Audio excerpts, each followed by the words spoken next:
Hello and welcome to Music and More, where we discuss great music with great musicians while having a lot of fun. My name is Elliot Moore and I'm the conductor of the Longmont Symphony Orchestra. We have got a wonderful show lined up for you today. We're going to be looking at Claude Debussy's final sketch for La Mer, which of course describes the sea. Also, I'm going to be introducing you to the new concertmaster and associate concertmaster of the Longmont Symphony Orchestra. And also, of course, I'll be taking your questions. But we received a question this week that I thought was such a great question that I wanted to address it right off the bat. The question was, Maestro Moore, how do you study your scores in preparation to conduct them? Well, how about we take a closer look at that first? I always begin my study of a composition with 1 hour of background research. There are many places that you can go to conduct your research. For online options, there's of course Wikipedia, but also there are great websites that have scholarly program notes written by the New York Philharmonic and the San Francisco Symphony, and I've always found a plethora of information on those websites. Also, there's a great website called scribed.com, and I found all kinds of scholarly research that I can't find anywhere else on that website. But of course, there are also books that can be very, very helpful. This one by Sir Donald Francis Tovey, Essays in Musical Analysis, is a wonderful book. There's also a book by Peter Brown that is just exceptional for doing all kinds of background research. This one is one of my favorites if I'm conducting a Beethoven symphony. It's called On the Performance of Beethoven Symphonies, and it was written in 1906. And if I'm conducting maybe a seminal work of the symphonic repertoire, the Cambridge Music Handbooks can be very, very helpful. As I'm conducting my research, what I do is I will write down some of those notes in my score, and like that I can recall the information at a later date. Well, let's get started, shall we?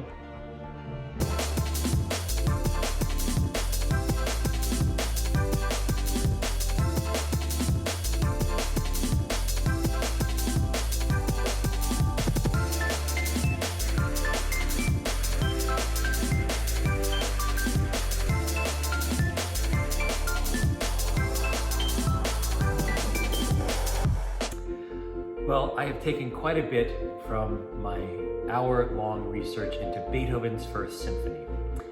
Really, the work is indebted to his teachers Franz Joseph Haydn as well as to Wolfgang Amadeus Mozart.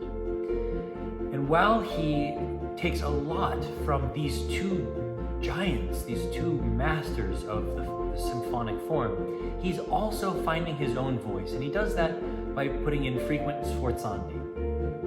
The work was premiered on April 2nd, 1800 in Vienna at a theater that Beethoven rented himself to kind of put this concert on as a sort of announcement of his arrival in Vienna, on the musical scene in Vienna. And on that same program, he programmed his septet as well as a symphony by Mozart. He also, of course, programmed his First Symphony, which I was just studying, but also he had excerpts of an oratorio from his teacher, Franz Joseph Haydn. And in this way, he's really putting himself on par with these two giants that have come before him. I consider my score to be a kind of musical diary, where all of the information that I've assimilated can be really studied and recollected very quickly before, let's say, a first rehearsal. And in that way, the music really comes flooding back to me. Polly, give me a second. I'm in the middle of making a video. So as I was saying, the music comes flooding back to me. Herr Beethoven, I was just explaining your First Symphony to our viewers. Was I doing okay? Was there anything that I missed? Yes, it was okay, but you missed something very important. I did? What did I miss? You did not tell your friends to whom I dedicated the First Symphony. Don't you think that is quite important? To His Excellence, Mr. van Swieten. Who is that? You know, as my friend Franzi used to say. Franzi? You know, Franz Joseph Haydn. Franzi. As Franzi used to say. Van Swieten's music is as stiff as the man himself. That's so interesting. Tell me more. I used to go over to Van Swieten's house. We would play Bach and Handel. And that's why I learned to love that music. It's such great music. Wow. Also, it was Van Swieten who changed some of the customs around music. Sometimes people would talk between movements. Sometimes people would clap between movements. Sometimes people would clap in the middle of movements. Now, one time, I was at the performance of one of my friends, Wolfie, and what happened was, You mean Wolfgang Amadeus Mozart? as I was saying, there was a performance with Wolfie, and the audience, they started clapping in the middle of the piece, just a few bars in, really. Why? Because they liked it so much. But then, there was another time where Van Swaten was there, and people were talking, and what did he do? He stood up. He stood up, and he was a big man, and he glared at them, and they knew they had better how to declapper. Yeah, it works every time. Wow. So that's how classical music audiences became afraid of clapping at the wrong spot. And that's also how people learn how to respect the music by staying quiet. But tell me, why did you actually dedicate your symphony to this man? And why not? By dedicating my symphony to Van Swaten, by programming works, by Haydn and Mozart, I was placing myself in the company of greatness. Well, you certainly belong there. Hey, can I get you something to drink? Don't you think it's a bit early for that? Don't worry. I have to stay hydrated at this altitude. Zum Wohl. It's so much fun to be in quarantine with the master himself, Herr Beethoven. Well, next we're going to head outside and meet our new concertmaster and associate concertmaster and get to hear them play. Well, it is my pleasure to introduce to you the Longmont Symphony's new concertmaster, Ben Ehrmantraut, as well as our new associate concertmaster, Kina Ono. Ben, I've got to ask you, what are you going to play for us today? Today we have for you a special piece. It's Bach's Double Violin Concerto. Great. Can't wait. Take it away.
That was awesome, wasn't it?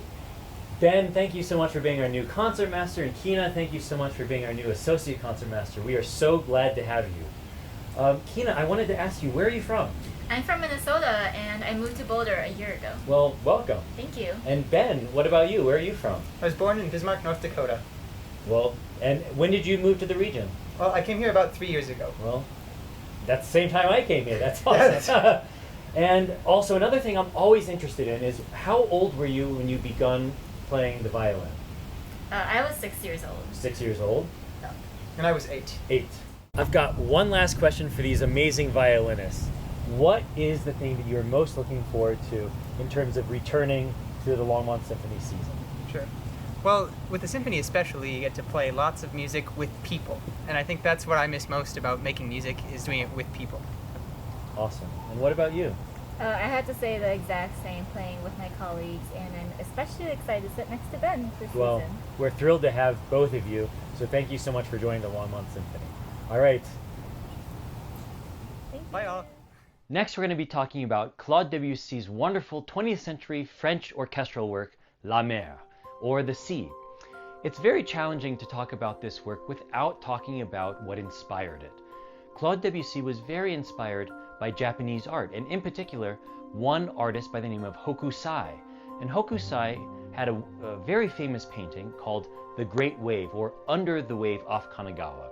And what Debussy did was, as a young student, he was in Rome, studying in Rome, and he would go through old antique shops looking for Japanese artifacts. And what happened as he got older was, as a professional composer, he kept a lot of these artifacts and artwork on his walls where he would compose. And chief among these paintings that he had was a framed copy of Hokusai's The Great Wave. Certainly, one of the many parallels between Hokusai and Debussy was that they placed style over realism, and they placed tremendous emphasis on creating vibrant energy with brilliant colors. For Debussy, it was very important for him to create a sense of feeling of the water. Here you can see and hear how the bows of the violins create a swirling sensation of water. Also, the ferocious height and terrifying form of Hokusai's wave are depicted at this moment in the third movement, when the great wave builds and then crashes.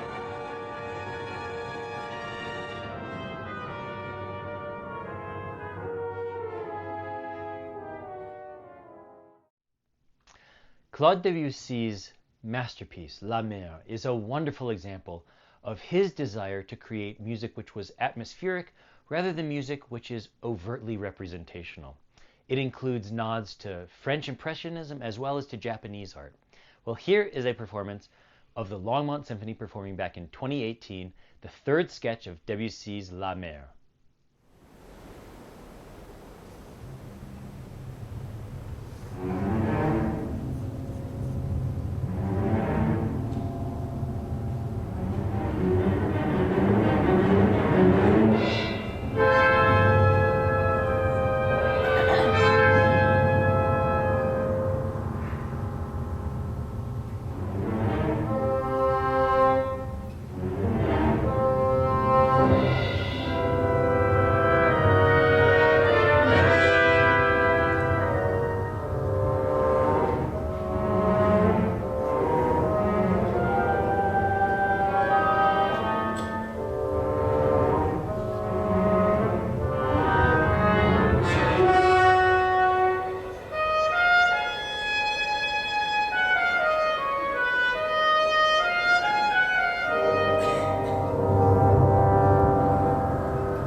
Wasn't that an awesome performance by your Longmont Symphony Orchestra musicians? Way to go, guys. Well, now it's time to move on to your questions. I think that if there's a symphony that I've been wanting to conduct recently that I've never conducted before, it would be Bruckner's 7th Symphony. My favorite TV show? I think I'd have to say Yellowstone. Oh, there's no doubt. The happiest moment of my life was when my daughter was born. Did I ever struggle with feeling motivated to practice? Definitely. Especially when my mom would say, "Elliot, go practice." That was always really a challenge for me. That said, I think that if you are struggling to get motivated, there are some things you can do. Sometimes sitting down with your instrument can be really the hardest step, and if you can just have a routine that gets you started, that can really be helpful, whether that's practicing scales or some kind of warm-up exercise that you always go to. Those things can really help. Oh, I don't think there's any question about this one. Definitely the most famous person in my cell phone would be Herr Beethoven. We text all the time. He's a fun guy. Thanks so much for watching, and don't forget to tune in next time to Music and More.